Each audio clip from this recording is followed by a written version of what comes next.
This episode is brought to you by FX's Fargo, a thrilling new chapter starring Juno Temple, John Hamm, and Jennifer Jason Leigh is, it's on the way. And the Emmy award-winning series from creator Noah Hawley has been called one of the most consistently great shows of the past decade.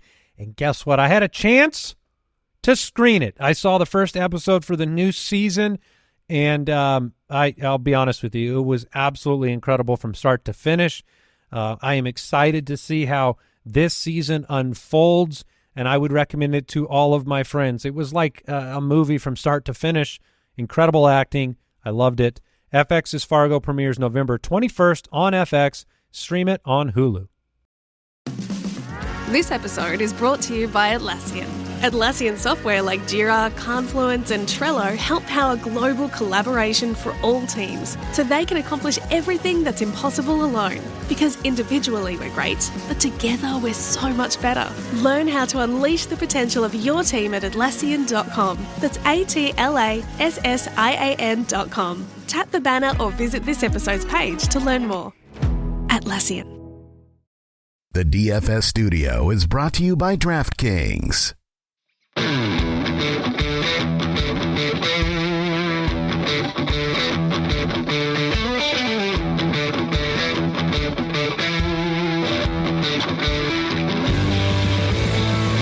Welcome to the Fantasy Footballers DFS and Betting Podcast with your hosts, Kyle Borganoni and Matthew Betz.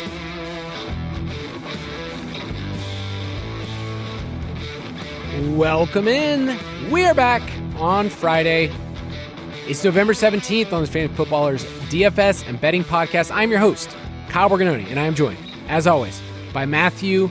Do you feel like our company is going under, Betz? It's probably going to, sooner than later, with just this recent update, which I guess we could just talk about off the top, that the DFS Pass is now literally free for this week. So why don't you go ahead and tell the people why we're giving away more money? I don't understand, because you, probably like myself, woke up this morning to just, on a whim, Andy said, hey, let's send this out to our giant email base. Let's announce this on the podcast. Let's cut the price 70% off. Let's just do 70% off. We're not even halfway through DFS season. Let's do it. And I was shocked, appalled, and I didn't even know about it. Did you? Did not. You know how I found out?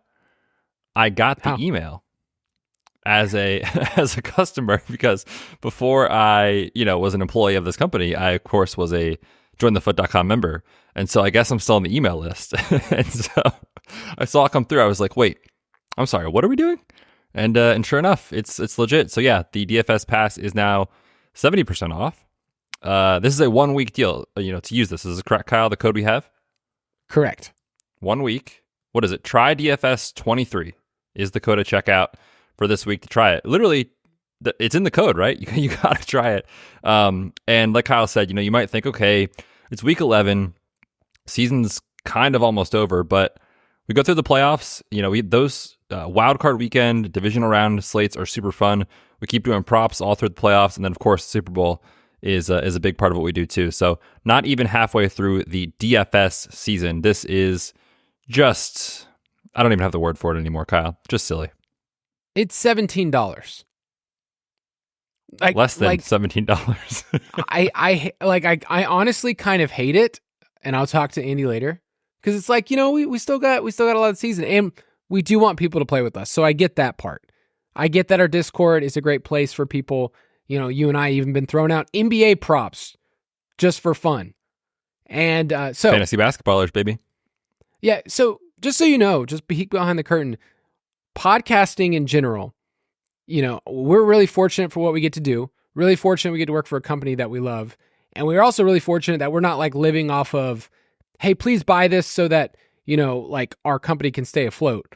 We joke about that all the time. This is literally Andy saying, I think we want more people involved in DFS. It's been so fun, so successful. A lot of people trying it out for the very first time. So if you play DraftKings, you play FanDuel, and even I was talking to somebody this morning in our Discord channel who plays Yahoo DFS, which a lot of people do that as well. They were using the optimizer. We were talking through how to use it. Just go to dfspass.com, use the promo code try DFS 23. I hate starting a show with a promo, but I was so appalled that we were cutting the price this much that I figured, you know what? It's fine. You usually, in the past, Betz, you used to say it's cheaper than a cup of coffee per week, but like, we can't use that anymore. I mean, people probably spend $17 a week. Some people do at Starbucks, like a week, right? Now, I mean, the whole thing was cheaper than that. So this is egregious. I'm going to have to talk to corporate and get this sorted out. Yeah. So we just want to be able to play with you guys. We have our tournaments on DraftKings. We have our cash picks. We'll talk about the games. This week is 3 or 4 games we like. Then also, apart from those, at least 3 teams that you can build on-slot builds with. So it's a crazy week. It's different than the way that we've been approaching DFS the last couple of weeks. So we'll talk about those games. We'll talk about our picks. Let's get into the cash ones first. If I can find the button. Where's Randy Moss? There he is. Straight cash, homie. You know, we won't even have Randy Moss in this slate because who knows if Noah Brown's even going to play. He has transformed into Randy Moss in the last 2 weeks, which has just been fun to see, as has his teammate, Devin Singletary, who has turned into Barry Sanders. That's the goal. And Devin Singletary is somebody that we'll talk about in a second. He's too cheap, once again, if Dameon Pierce is out. Let's start at quarterback. And we had a conversation on Tuesday saying, who are the cash viable guys? We don't really want to pay up for Josh Allen. It seems like, to me, Kyler Murray at 6.1 on the road against the Texans, or Brock Purdy at home, as a double-digit favorite this week, seems like the best option against the Buccaneers. I have Purdy in my lineup right now. Yeah, they're both great. I think they're truly a coin flip. They are separated by $300, so I'm going to probably just build the rest of my lineup as we get to Sunday and then let whatever I have left over dictate if I go up to Kyler or down to Purdy. I don't think you should feel bad if you can't get up to Kyler. We saw last week, there was like a 3-week stretch where it was like, Brock Purdy's kind of regressed a little bit and the Niners haven't been as good. Well, they get Deebo back, they get Trent Williams back, and all is well. Now they get a matchup against Tampa where teams are choosing to throw. They should be ultra efficient, and especially in this game, Tampa blitzes a ton. Purdy is one of the best quarterbacks in the NFL since he took over against the blitz, but they can't generate pressure. So you could just see Purdy absolutely get their efficiency-wise this week. His weapons are healthy, so I love him. And then as far as Kyler goes, we took an under on props last week in rushing. We thought maybe he wasn't going to be truly 100% rush the way he would.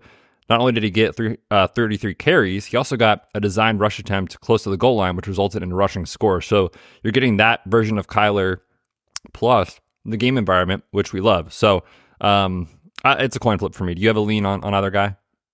I have Purdy just because I'm leaning into the team implied total a little bit more. I think he has a safe floor. And then when I was just putting together my initial lineup, it was just the salary worked out. So if you need the extra $300, I do lean Purdy. On FanDuel, I think Purdy is one of the best plays. Justin Fields is only 7.4.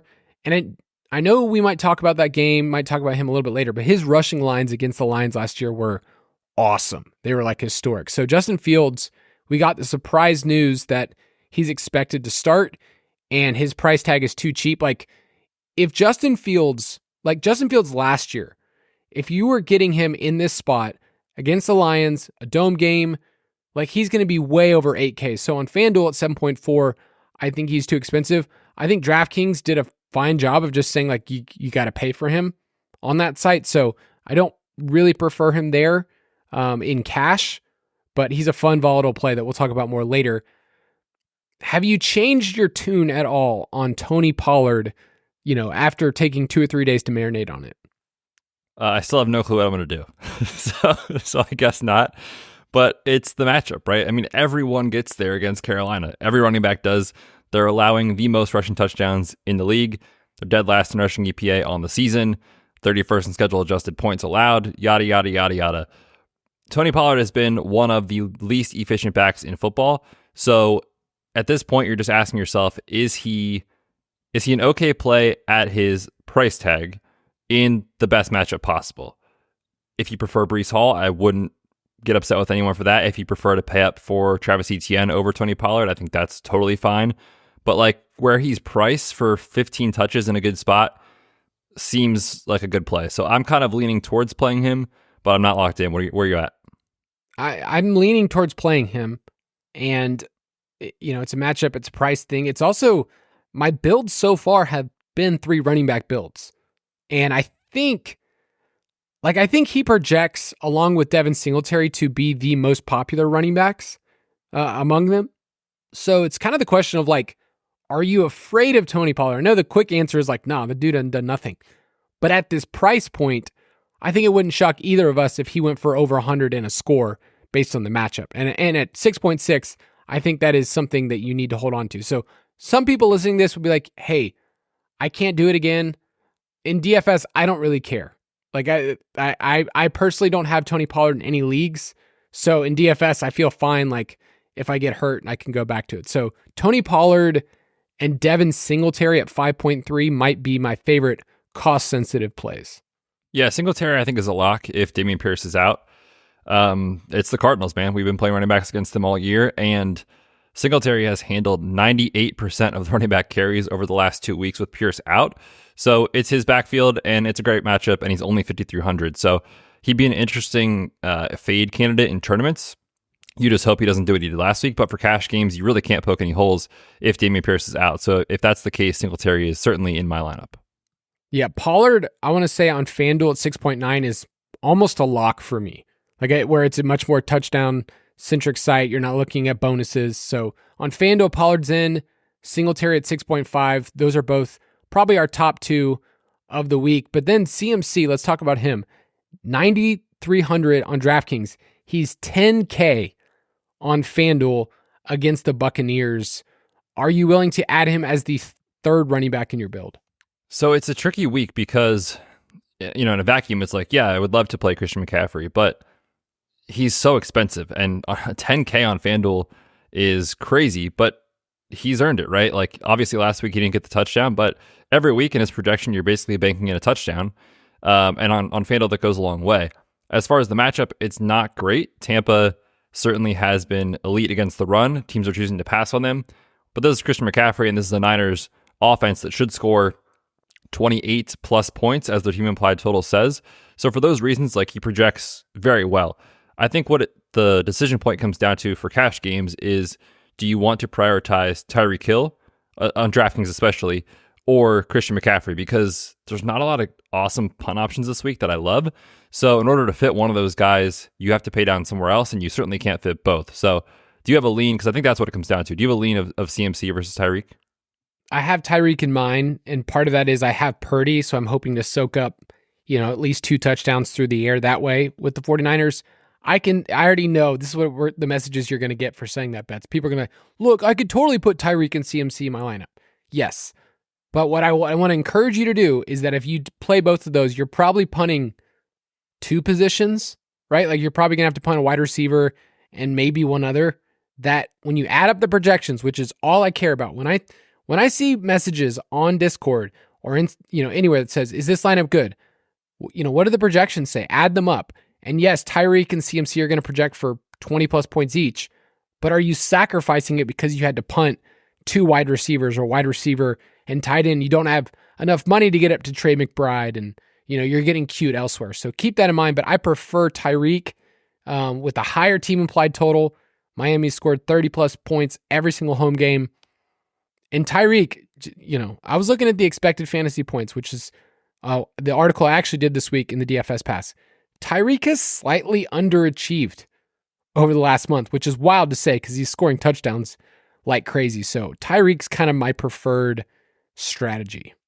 Yes, his last 4 games, 10, 15, 13, 10 targets. And you're telling me he's been underperforming in fantasy? Yeah, on a full PPR site, I'm going to take that, I think, over McCaffrey. Not that McCaffrey isn't an awesome play too, but like you said, for those reasons, we'll lean with Tyreek Hill as our top play. So talk to me about Jerome Ford, because he's kind of emerged as one of my favorite plays this week. He's only 5.2 at home against Pittsburgh. And granted, it is the lowest total, tied for the lowest total of any game over the last decade. The last game that had a total of 33 or below, it was also the Steelers at the Browns. It was back in 2012. So he's getting the work. It's a good matchup, and I bet they're going to run the ball a ton. So I feel like at 5.2, I like him as one of the players in the mix. Yeah, I think he's okay to include in your pool. I don't see a huge ceiling in this spot for Jerome Ford just because of the game environment. I mean, like you said, the total, like when I looked this week, it like literally caught me off guard. I was like, wait, is that right? And what was even crazier is that they were still favored at the time by like 2.5, and then now it's down to, I think, a pick 'em or -1 in favor of Cleveland.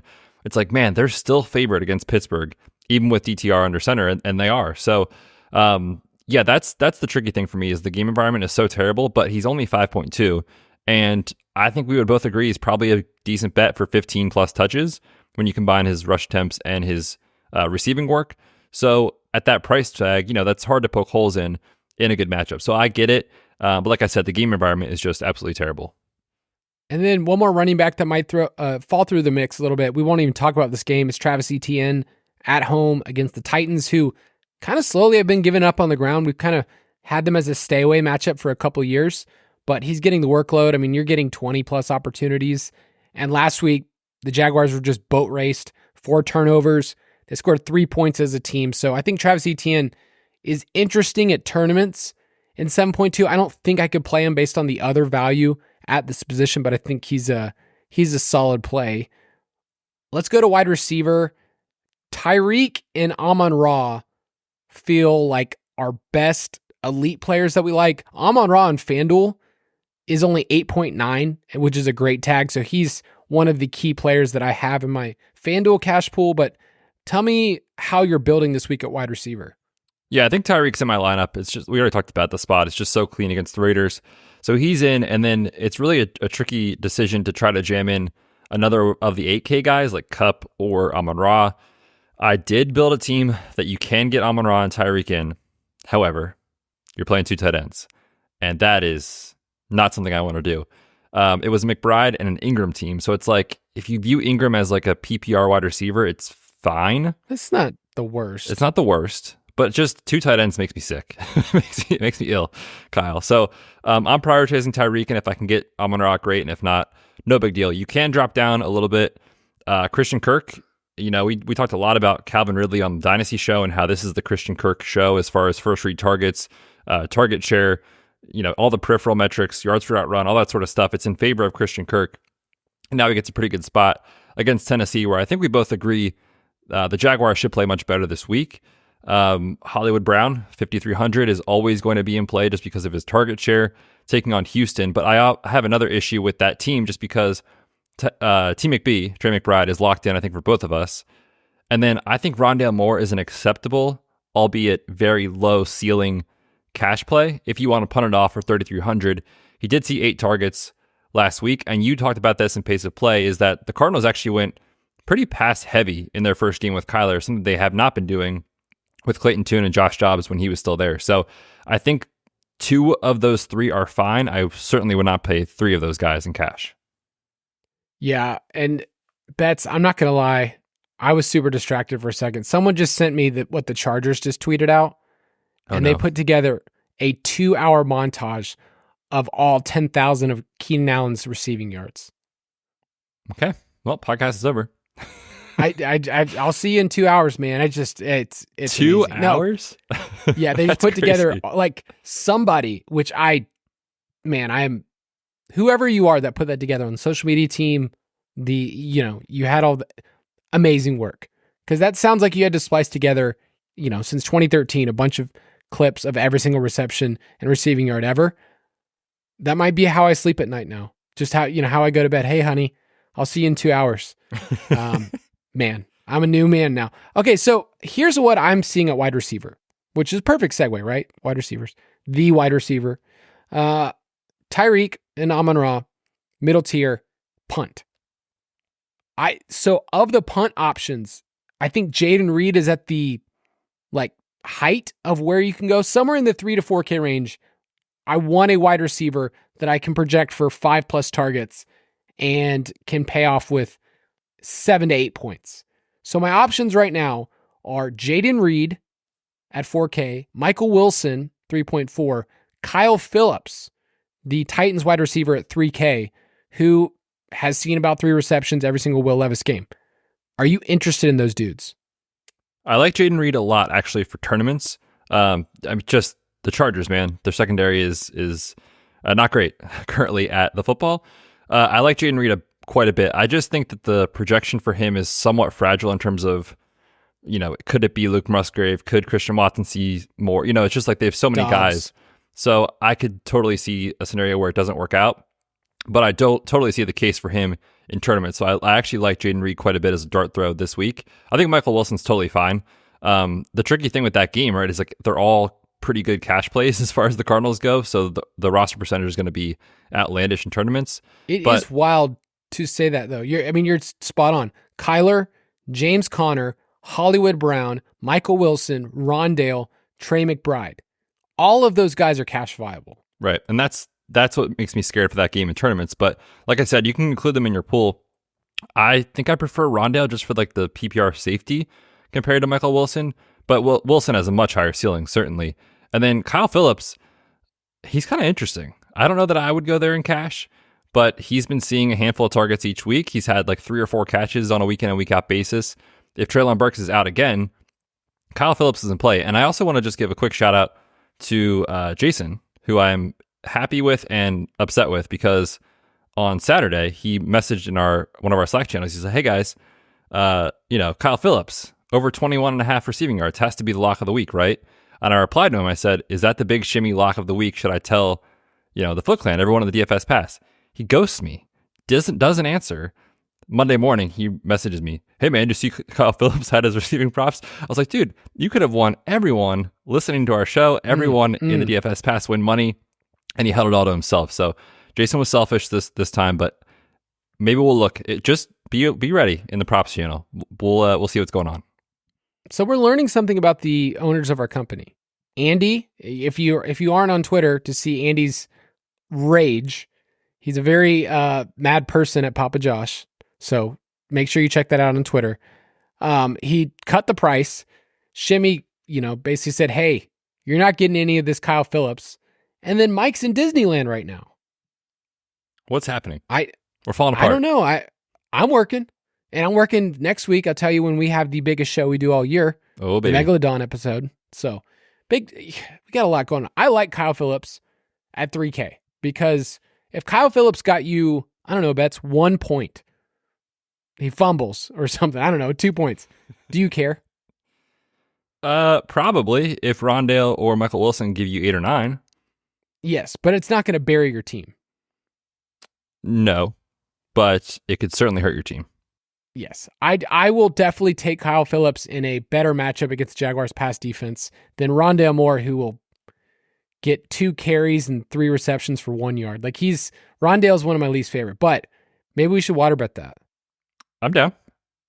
Okay, Kyle Phillips, Rondale Moore, and we know we'll pay this out, so it's really, really, really awesome. Yep. For sure. Any last thoughts on wide receiver?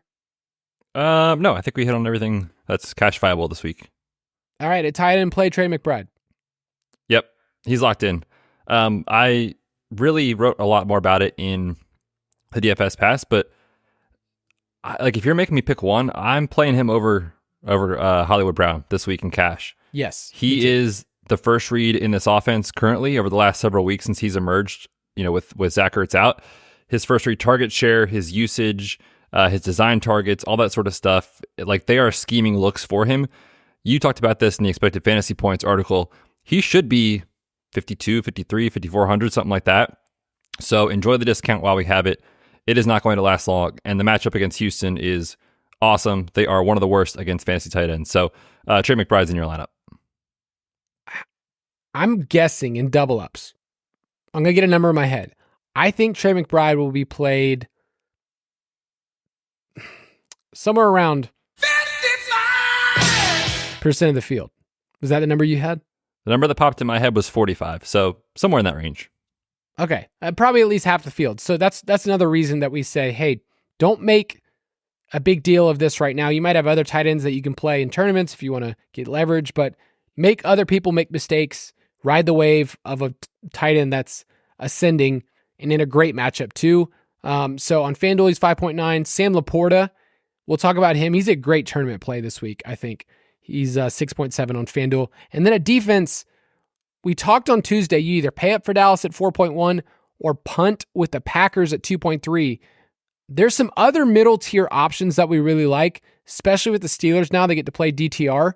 That one's nice. Washington plays against Danny DeVito. Miami plays against AOC. I mean, DeVito, AOC, DTR. Those are the guys. Those are the boys this week, man. Those are the boys. Yeah, they're all honestly good. Again, kind of like quarterback when we talked about Purdy versus Kyler.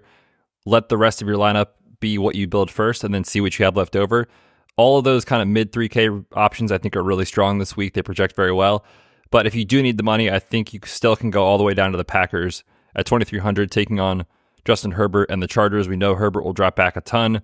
And now the pass catching group is even more banged up, which is crazy to say, with Keenan on the injury report, as is Gerald Everett. So they're fine. If you need to save the money, I don't think you should stress about not getting, the Steelers or the Dolphins or whatever. But if you have the money, I prefer those guys.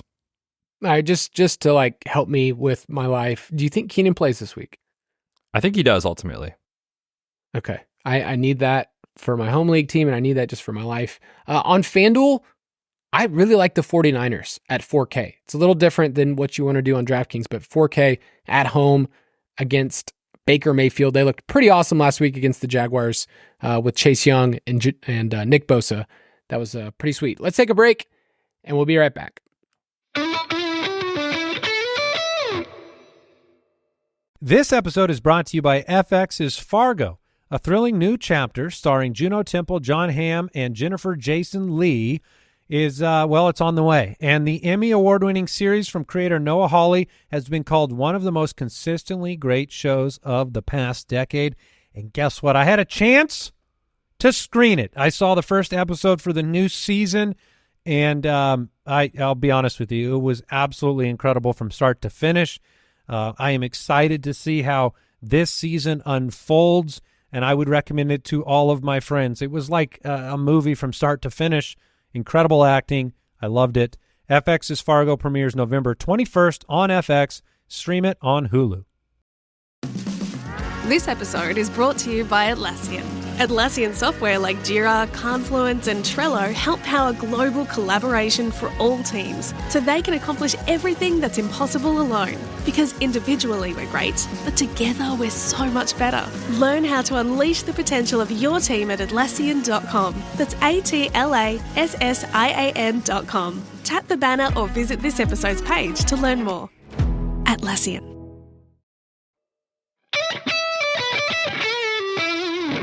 Let's go into the games that we want to stack this week and help you take down a tournament.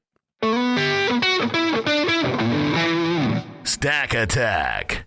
The first game has changed a lot. The line now is Miami minus 13.5. They're at home against the Raiders. That gives Miami a 30-point team implied total, which means, Betz, that Miami's team implied total hasn't changed.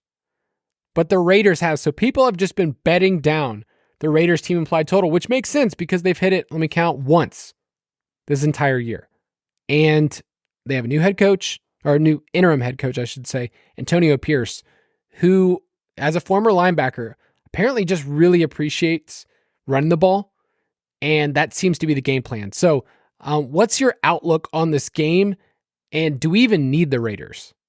I don't think you need the Raiders at all. I just want to bet on the Dolphins for obvious reasons. They come out of their bye week, which is just an extra, positive for this team. They're at home. Talked about the team total. The efficiency is off the charts. They've got playmakers everywhere that you can get different in tournaments too if you want to. Like, obviously Tyreek Hill is incredible, but I think these running backs are super interesting for tournaments because when you look at where they're priced, there's a lot of uncertainty. It's like, well, how much work will Achane get in his first game back? How much will Mostert get? Right around the Tony Pollard price range. They're a little cheaper than ETN. No one's going to play these guys, I don't think, on DraftKings. And so in a matchup where you can definitely run on the Raiders, I am super interested in these guys for tournaments, just given the efficiency we've seen. So to answer your question, I don't think you need a Raider, and it's pretty clear that I think the Dolphins will have success here. So do you have any leans on this for tournaments? I mean, I love the running backs because not a lot of people are going to play them. I think Mostert is a really good play. So, like, if you wanted to do a double stack, I'd consider Mostert to be that third partner, to be that third guy. Yeah, and you just go that direction. I think Mostert's going to come in 5% in tournaments, maybe even less. And Jalen Waddle on DraftKings, nobody wants to click that price because you look at it and you're like, 7,600. I just can't do that. On FanDuel, he's 7,100, which means that there's a major misprice there. So on FanDuel, he'll get played, part of the Tua double stacks. But yeah, I think it's real simple. You go with Tua, who has actually slightly underperformed over the last month. And at home this year, he's averaging 303. So if you knew you're getting 303, that's really awesome. I added up the price. If you have Tua, Tyreek, and you bring it back with Devontae, that's half your salary. So ask yourself on DraftKings. You kind of can't really do that. I know, that's what I'm saying. You have to have over 100 points from those guys. So that's the issue I'm having with the Raiders side is, Devontae's getting the targets. Josh Jacobs, they want to run him into the ground. I just hate paying this price. So I think at the end of the day, I like the under in this game, but I like Miami to hit their team played total. Yeah, that makes sense. I will just say on the Raiders stuff, like they've openly talked about, or the head coach has openly talked about trying to get Josh Jacobs to the century mark, and that's how you win games, and turning the clock back to 1998. But I think he's dead serious, and like I could legitimately see him handing the ball off to Josh Jacobs down 2 touchdowns in this game, no matter what. And the thing is, you can actually run on Miami. They are dead last in EPA per rush attempt since week 6. So I don't know how efficient Jacobs will be, but the matchup's great. I'm interested to see where his roster percentage settles, because I think he could be an interesting play if he's like, I don't know, 10, 12, 13%, something like that. Like that'd be fine. If he gets up to 18, 20%, I want no part of it, given just the overall concerns on the Raiders. But man, we had this situation with Chuba Hubbard. Remember, like 5 weeks ago, whatever, when Miles Sanders was out, he was the cheap play, and it was like, they're 12-point underdogs against Miami. Are they really going to run? Chuba was awesome. Chuba Hubbard was awesome against them on their ground game. So I think Josh Jacobs can still get there. It's counterintuitive because they're such big underdogs, but I just want to point out, I think this is a good spot for Josh Jacobs. Yeah, he needs to be in your pool of players. I mean, nobody else. I'm not looking at Jacoby Myers. He is in AOC games this year, like just been irrelevant. The last 3 weeks, it's been like 2 and 1 reception. So it's either Jacobs or Adams, and I think Adams is too expensive. So any other thoughts? I mean, like you're not playing the tight ends, doesn't really matter. So I will take the under. I will take the over on the Dolphins 30 points. I like it. Next game, Arizona Cardinals at the Houston Texans, which we all knew was going to be the game of the year, or at least the game of the week. 48.5 over under. Houston is now a 5-point favorite. The interesting part about this game is that you look at what CJ Stroud's done and you want to just insert this team, insert the Cardinals, and say this is going to be a back and forth affair. Like, Houston doesn't play fast, but they've needed to play fast in that Buccaneers game. Like, they needed to actually push last week against the Bengals. Same thing. So it's more of like what the situation dictates, neutral situation. They're just fine. They're just middle of the pack. So I think a lot of people have just done Stroud double stacks recently, or even a triple stack that won the Millie a couple weeks ago. And I don't know if that's my preferred way of looking at it. So I don't know, like, are you using CJ Stroud? Because he's expensive now. He is expensive, and that's going to keep his roster percentage in check, I think, a little bit. So I do have some interest depending on what news we get on the wide receivers. As of Thursday afternoon, we did not have Noah Brown at practice 2 days in a row with a knee issue. So if he is out, it makes the double stack somewhat clean with Tank Dell and Nico Collins, assuming Collins is healthy, or Dalton Schultz. And this is, really the thesis of the play 2 weeks ago when people played Stroud and GPPs was, Devin Singletary is going to be 30+%. I'll just hope he fails and play CJ Stroud instead with his pass catchers. And so that's the path as far as if I have interest in him or not for tournaments, is if we get that scenario that plays out, if Tank and Nico are manageable roster percentage and no one's playing Stroud, then I'm very interested as leverage off of Devin Singletary. There's not really a piece in this game that will not be rostered. And that doesn't mean it's bad. I'm just pointing it out that you can't really get cute here with anyone. And I mean like anyone in this game. So I think I'm approaching this game for tournaments more as just mini correlations and just saying, pick two. So is it McBride and Singletary, which is a lot of chalk? Is it Michael Wilson and Tank Dell? Is it James Conner and Tank Dell? Like, that's the kind of way I think I'm going to approach it, and stay away from super chalky builds, which I it's weird to say that a double stack, because the field never does it enough. Betz and I always talk about that. I think the field will double stack this game a lot. I mean, if the roster percentages that we are currently seeing are correct, then they obviously will. We talked about Michael Wilson, Hollywood Brown, Rondale Moore, Kyler, and Trey McBride in our cash section. And those guys are all going to be 18 to 20% or higher, each of those guys in large field tournaments. So it's a game that's really tricky to diagnose.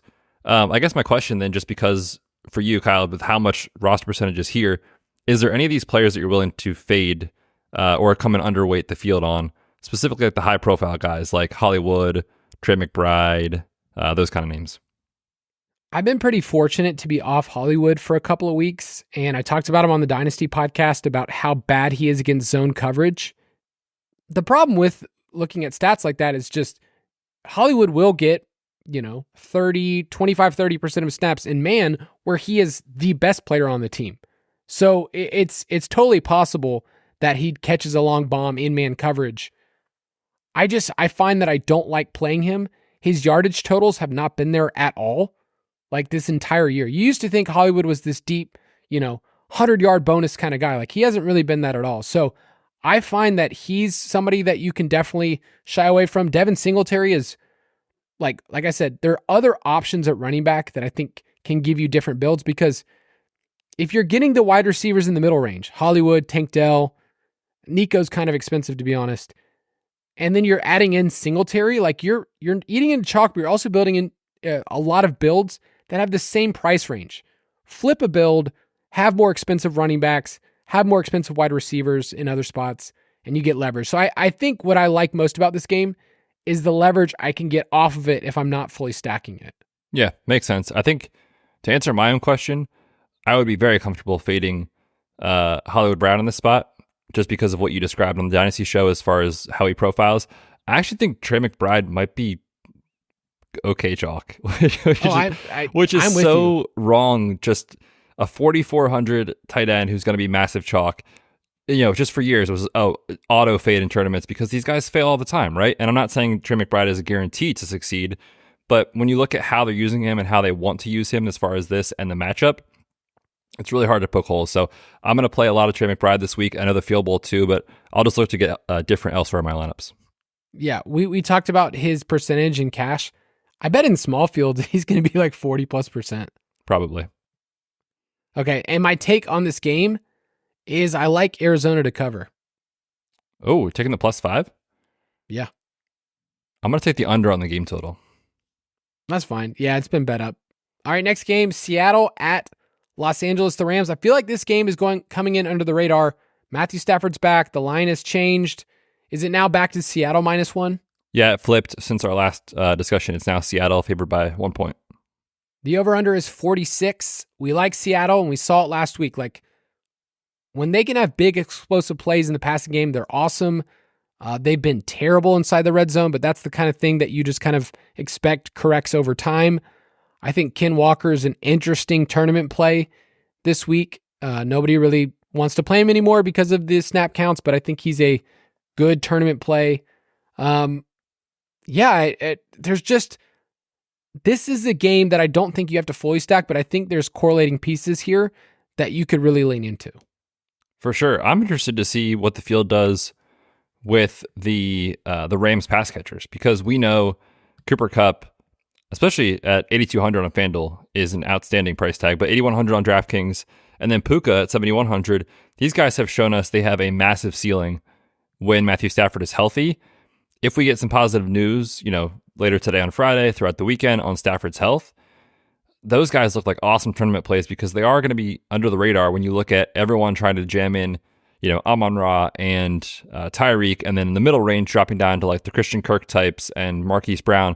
This like 7K range, I don't think it'll get played very much at wide receiver on DraftKings, so it's an interesting leverage spot on this slate. Yeah, I'm seeing right now in our optimizer, Cooper Kupp's going to be a little over 10%, and you can bet Nakua is going to be lower than that. I see him right now at 7.5. So I think they're both great plays at their price point. Kupp has some really good splits, but yeah, that price tag you mentioned on FanDuel for Kupp makes me want to play him in cash, in tournaments. I think he's just an awesome play. So these teams both target the wide receivers a ton. You can ignore the tight ends. Who cares? I'm not looking at Darrell Henderson.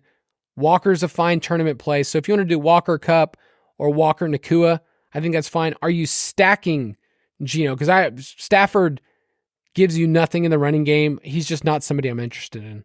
Yeah, he's a little too expensive, especially on DraftKings. Stafford is just for injury concern, and he really hasn't had these ceiling games that you need at that price tag to really get there. So I'm not playing Stafford this week.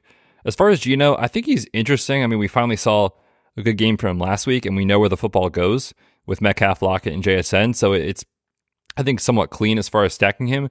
I think he's okay. I don't know. I don't have a strong take on Geno. I'm going to kind of let the field dictate where I go with that side of the game.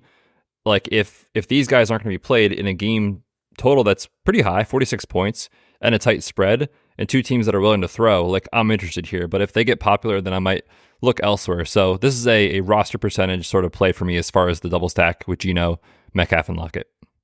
Yeah, and the Rams, just so you know, this isn't the same Rams defense you've thought about in the past. Yes, they still have Aaron Donald, but one of these wide receivers, Metcalf, Lockett, JSN, is going to have a big game against the worst team according to PFF's coverage grade. So I will take one of those wide receivers and play them alongside. If you want to stack Geno, I probably won't. But you saw last week what he can do. Like that's the Geno we loved, 300, 3 touchdowns kind of thing. So give me your Vegas take. I actually kind of lean the Rams on this side. That's what I took. I took it in our company pool. Now that it's Rams +1, that's great. But yeah, it's basically a pick 'em.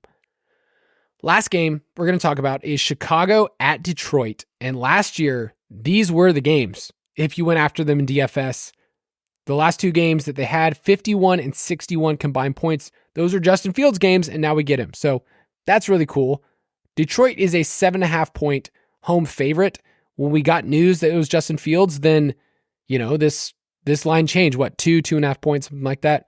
And the over-under is 48. So how are you attacking this game? I love this game. I think it's one of my favorite ones on the slate just because, like you said, you saw the spread early in the week. You're like, okay, yeah, Detroit 9-point home favorite, 10-point home favorite, whatever it was. They're just going to ice it away with Montgomery and Gibbs and kind of take away all the play volume. But with Justin Fields back in the lineup, not only do you see the line move in favor of Chicago, but you also see a ceiling case for this game where it certainly wasn't there with Bajent. With Fields under center, they should be willing to run him more, I think, assuming he's healthy, which he's practicing in full. Given that both Khalil Herbert and Donta Foreman have been limited throughout the week with their ankle injuries, rationally, you would think coaching-wise, okay, let's use our best runner. That's Justin Fields, right? In a spot against a Lions team that, we, early in the year, we kind of go out over our skis defensively. It's like, man, they held Pat Mahomes in check on prime time in week 1. This team has been great, but they haven't faced good quarterbacks. They faced, of course, Mahomes, but since then, Ritter, Jordan Love, Bryce Young, Baker, Lamar, they got absolutely torched. Jimmy G ended up getting benched, and Justin Herbert last week, who he absolutely torched them. So when they have played competent quarterbacks, they've gotten destroyed. The Lions are 28th in EPA per play, 29th in success rate defensively since week 6. So I want to attack this game on the Chicago side because Fields feels like an awesome GPP play, especially on DraftKings, and then no one is playing DJ Moore or Cole Kmet, especially with Trey McBride sitting just a couple $100 more. Yeah, I do think, though, that Cole Kmet will get played. 4,100 is just a great price point, but yeah, more is like a leverage point. This game is interesting because it's kind of flipped where you've seen the upside with Fields in the past, and that is so tantalizing for his price point. The running backs on the Lions side are just expensive for splitting, where you're just like, am I going to each get a touchdown and then neither of them gets over 25 points? Like that feels like their cap ceiling right now in this game against the best run. Is this the best run defense in the NFL? The Lions? No, the Bears. Oh, the Bears. Yeah, they've been the best for a while now at stopping the run. Which is a weird sentence to say. They're number one in EPA per rush attempt. So it's a weird thing to say. So for me, it's Goff double stacked with Amon-Ra and another piece, Laporta, or dart throw of the week, Jameson Williams, which because I say that, people are going to play him now. He's the best player to lose your money on. Oh, guaranteed. As soon as you're ready to buy in, just get ready to get hurt.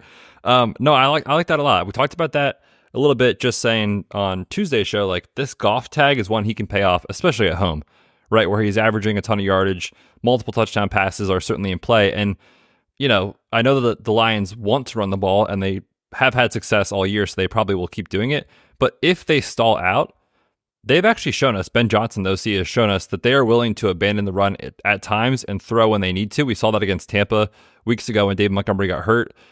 We saw it recently with a matchup as well. So I think that they might lean into the pass more here. And so, of course, Amon-Ra is great. Sam Laporta, like you said, feels like an awesome tournament play. Chicago has allowed the highest catch rate in the league to tight end. So I love that. And then I think you talked me into Jameson Williams, man. Dart throw material of the week, 3,300, direct price point, pivot off of Rondale Moore, off of Michael Wilson. What does he need? 2 catches to pay it off with the deep bomb?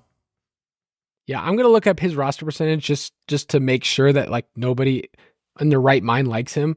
I mean, like, I don't know if you saw in the Pace of Play article, I wrote up Jameson Williams and Cedric Tillman as dart throws. The boys. That's, as my friend Betz would say, that is some sick stuff. Yeah, right now in our optimizer, I'm seeing 0.34% for Jameson Williams. Yeah, that feels great. That's not a dart. That's like stupidity. Yeah, and the reason that you're mentioning him is because he had his highest route rate of the season last week. Got some praise from the OC and the head coach a little bit in the blocking game, which we've talked about that on the Dynasty show. And Chicago's giving up a ton of deep passes. So it's like, this is the perfect spot. If ever you were going to bet on him to just have 3 catches for 85 yards and a touchdown, this is the spot. I need it to be like 1 for 100 because I feel like that guy only catches 1. Just hit the bonus in one play, get a touchdown. Okay. I think this is definitely morphing into one of my favorite games too. You've talked me more into it where we talked about Las Vegas and Miami. We don't really believe in the Raiders. Arizona and Houston, lots of roster percentage. Seattle and the Rams, it's fine, but it's more of like correlating pieces. This one's been bet up to 48, and I think you could stack either side. It's in a dome. Yeah, in a dome, and the roster percentages aren't going to be out of control. So I like this game a lot. I think that line's a good line, 7.5. I think I would take the Bears. If it was at 7.5, that's a key number. Yeah, I was going to say the same thing. At that point, I would take the Bears. If it was 7 or 6.5, I would take the Lions. And I just want to say one more thing on Jameson Williams. Clearly, he's a thin place. Like, be careful this week. Dude, he's a dart somebody's throw. going to say play him in cash. But I would only play him if you're stacking this game as a game stack, because in theory, the way he hits is if this game gets nutty and they have to keep throwing and, you know, and that sort of thing with Goff. So I would only play as part of a Goff stack or a bring back on a Justin Fields stack.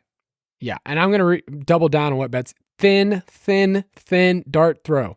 That is, he's a thin play and a thin person. It could work. All right, really quickly, a couple on-slot builds that we want to talk about. I want to mention Dallas. You know how good they've been. They're throwing a ton on first down, put up a ton of points. They probably should have beaten your Eagles 2 weeks ago. So, dude, What are you Dak talking was about? driving. Dude, they easily could have beat your Eagles. No, not a chance. All right, so Dallas is, you got to admit, Dallas on a heater right now. I'm terrified. So Dallas double stacks. I think Adam Thielen's a good bring back. And Dallas, they run a bunch of man coverage. That is Adam Thielen's special. So they're also going back to Frank Reich because apparently it didn't work with Thomas Brown at OC where they scored 13, 13, and 13 points. So, yeah, it's not good. So I think Dallas on-slot builds are in play. They're just more expensive than they were 2 or 3 weeks ago. Yeah, and deservedly so. Like you said, they've just been on fire. And once again, if Pollard attracts a bunch of roster percentage, you can play a Dak stack as leverage, as we've seen the last couple of weeks. So I'm interested in that, and we'll see what the roster percentage looks like. Same thing is true with San Francisco. You know, we talked about CMC, we talked about Purdy. I think Purdy's going to be very popular this week, but I don't think his stacking partners are going to be that popular, meaning Ayuk, Debo and Kittle. And Tampa Bay, we talked about, it's just a pass funnel. They're facing a top 5 pass rate over expectation defensively this year. They're allowing the 4th most 20-plus yard passes. So you could see a scenario where someone gets there, whether it's Debo, like Ayuk, or Kittle, and those guys look like they're going to slip through the cracks this week. So I like that spot quite a bit. Yeah. All right. Next part we're going to talk about before we get to Prop It Like It's Hot is our slate breakers of the week. And the sponsor this week is one that I did not see coming because I only thought of it 5 seconds ago.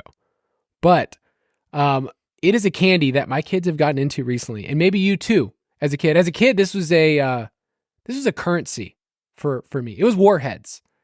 Sour Warhead. Were you a big fan? Kind of. Like, I remember eating them as kids and then being like, I don't actually like these. But I would keep eating them because I was a kid, of course. So I'm not the biggest fan, but I have eaten them, yes. Yeah, my son Houston's getting into them, but in 5th grade, I have a very vivid memory that like Warhead was like a currency that you would trade in school. And there was like a thing going around like, oh, there's certain flavors that are more sour. The black cherry are the worst.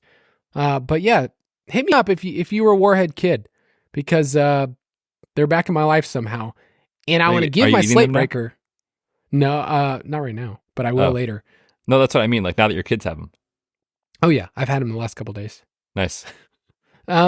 My slate breaker is Cooper Kupp, man. 8,100 on DraftKings, 8,200 on FanDuel. I think he's just a solid play. I think he's mispriced because of what we were seeing with Brett ripping farts. And now we're getting Matthew Stafford back. We know Seattle's giving it up a ton in the air. The last time that Cooper Kupp played the Seattle Seahawks at home, what if I told you that he was the wide receiver 1 in the slate? He went 9 for 136 and 2 on 13 targets. And Betz is still laughing at my Brett ripping farts joke. It's such a good nickname. I'm so sad that, I'm happy Matthew Stafford is back, but I'm sad that Rippin' Farts is now not in the NFL because that was just gold. I hope he makes the t-shirt at the end of the year. That would be glorious. All right, man. Am I up? You are up.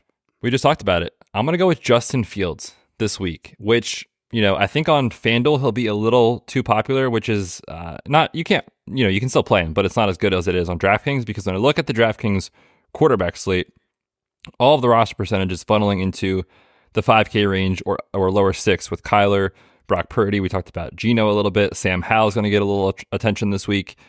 But man, it's tough to spend up this week. So at 6,900, Justin Fields is more than capable of finishing this slate as the QB1. And before the injury, his rushing usage was trending up. He had 11 for 11 and 8 rush attempts. That 8 came in the game where he left early. So you're probably getting somewhere between, a floor of 8 and a ceiling of 12 carries in this game. We know what that is for fantasy. And then the matchup is awesome. Detroit is allowing 8 yards per attempt since week 6. And they're facing the 6th highest pass rate over expectation this year. In other words, opponents are choosing to throw. The running backs are banged up. All the sense in the world, it makes sense to me anyway, to go to Justin Fields in a spot where you can get a lot of ceiling at very minimal roster percentage. All right, one more segment. Prop it like it's hot. All right, if you want to get all of our props, you can get them in the DFS Pass. As we mentioned earlier, you can save a ton of money. I'm going to get this wrong. I need to say this right. Try DFS 23 is the code. And the crazy thing about props is that if you pick the right ones, if you're not parlaying everything, you can easily make the price tag back of the DFS Pass. So make sure you do that, and Betz gets to drop those off all the time in our Discord, alert you when things are ready. Betz, you go first. Yeah, I'm going to take the over on Jerome Ford, Uncle Jerome, 11.5 rush attempts. We talked about that game environment. It's gross. You talked about him as a cash play. And it's because we think they're going to lean very run heavy with Dorian Thompson-Robinson under center. And this is a spot where you can run the football against Pittsburgh. Jerome Ford has gotten so much work over the last couple of weeks. And the trend, even before these past couple of weeks, was he was taking over that backfield in a massive way, and they were leaning into him. Then he had the ankle injury, and now he's kind of been slow played back. But in the last 2 weeks, he is seeing a ton of work. He has cleared this line in back-to-back games. Now we expect him to run a ton. So give me the over 11.5 rush attempts on Jerome Ford. I'm going to give you a really gross one, but I kind of believe in it. It's Bryce Young over 10.5 rushing yards. So one of the things that I equate rushing totals for quarterback isn't just how mobile are they, but what kind of pass rush do they get? So with Dallas, you're getting a crazy pressure rate, and Bryce Young is the lowest graded passer in the league under pressure. But what pressure also does is it creates scrambles, and you want more scramble opportunities for quarterbacks. He's passed this line each of the last 3 games. Dallas has allowed opposing quarterbacks to surpass this line of 10.5 yards every single game except for Mac Jones, Brock Purdy, and Matthew Stafford. So pocket quarterbacks. Everybody else, even your boy Tommy DeVito, got it last week. So I really do like 10.5 rushing yards for Bryce Young to surpass that if he survives. If he gets knocked out, I'm really sorry. But over 10.5 rushing yards for Bryce Young. If you want to play with us, go to ballersdfs.com. It's our DraftKings League. Fantasy Footballers DFS, Borg plus Betz. We have contests that are live right now. Betz will probably open up a couple of fun ones for Thanksgiving next week, which those are the super fun ones. By the way, our schedule next week, we will still have a podcast to release on Tuesday as usual. That will be the Thanksgiving slate. So we will specifically preview just the games that are showing up on Thursday.